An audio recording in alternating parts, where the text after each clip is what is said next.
نمائندہ خصوصی مرزا رفیق یونان، اوورسیز فورم انٹرنیشنل یونان کے جنرل سیکرٹری چودھری ظفر ساہی کی طرف سے ایک عشائیہ کا اہتمام کیا گیا۔ اس عشائیہ میں پاکستان جرنلسٹ ایسوسی ایشن یونان کے صدر میاں صفدر جاوید، جنرل سیکرٹری مرزا رفاقت حسین اور پاکستان کرسچن کمیونٹی یونان کے جنرل سیکرٹری افتخار خان اور چودھری اشاق نذیر نے شرکت کی۔ اس موقع پر یونان میں کرونا وائرس سے متاثرہ پاکستانیوں کے بارے میں تفصیلی گفتگو ہوئی اور بے روزگار پاکستانیوں کے بارے میں لاہ عمل تیار کیا گیا۔ مرزا رفاقت حسین نے گفتگو کرتے ہوئے کہا، اس مشکل وقت میں ہم کو اپنے بے روزگار نوجوانوں کے بارے میں سنجیدگی سے سوچنا چاہیے اور فوری طور پر پاکستانی کمیونٹی کے اکابرین سے مل کر ایک لاہ عمل تیار کر کے اس پر عمل درآمد کرنا چاہیے۔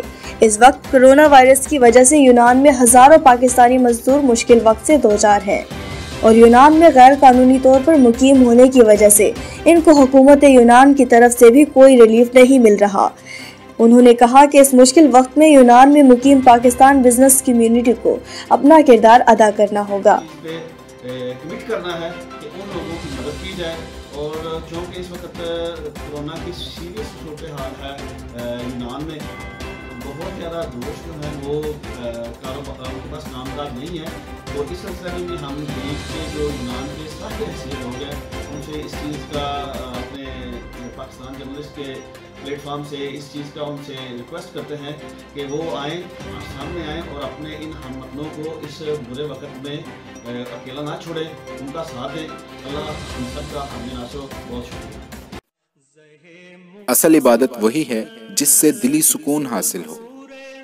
سکون قلب کے ساتھ حقیقی معنوں میں عمرہ کرنے کے لیے سب سے قابل اعتماد اور گورنمنٹ سے منظور شدہ ایجنسی آزاد ملت ایئر ٹریولز کوٹلہ، 14، 21 اور 28 دن کے عمرہ پیکیجز، تمام ایئر لائنز کے ٹکٹس اور visit visa services. Azad Millat air travels, main road, Kotla, Arab Ali Khan, MD Naveed اکرم۔